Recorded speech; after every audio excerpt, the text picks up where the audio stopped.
கலைகள் அனைத்தும் களைப்படைந்தன. நம் காதல் களம் கண்டு மலர்கள் கூட மலைத்துப் போய் நின்றன. நம் காதல் மொழி கண்டு புற்களும் கூட பொறாமை கொண்டன. நம் இருவரின் புரிதல் கண்டு. என்ன ஒரு அற்புதமான கவிதை! இதயத் துடிப்பு நின்றால் என்ன? இது உன் நினைவுத் துடிப்பு. என் மரணத்திற்கு முன்னால் வரை உன் பின்னால் வரும் என் இதயத் துடிப்பு. ஆஹா! காதலின் மகிமை பற்றி இப்போ ஒரு கவிதை.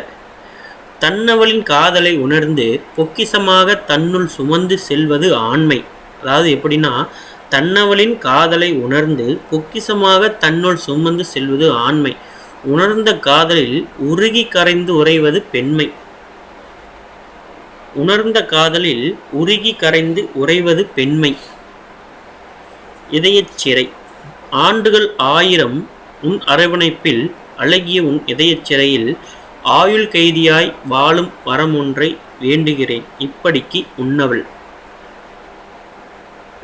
வெற்றி எனதே பற்றி ஒரு கவிதை.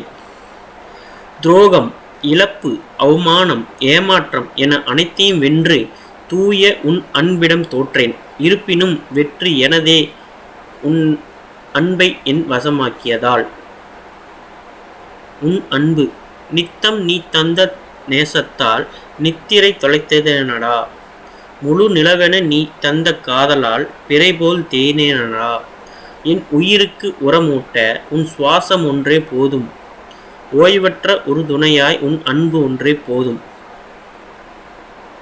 அனாதை. இது பற்றி ஒரு கவிதை, அழகான கவிதை. விடுதிகளில் வாழும் அனாதைகளை விட வீடுகளில் வாழும் அனாதைகளே அதிகம். தாய் தந்தை இல்லாமல் இருப்பவர்கள் மட்டும் அனாதை அல்ல, தாய் தந்தையால் தவிக்க விடப்பட்டவர்களும் அனாதைதான். என்ன அழகான ஒரு கவிதையாய் எழுதியிருக்காங்க. முதல் சந்திப்பு.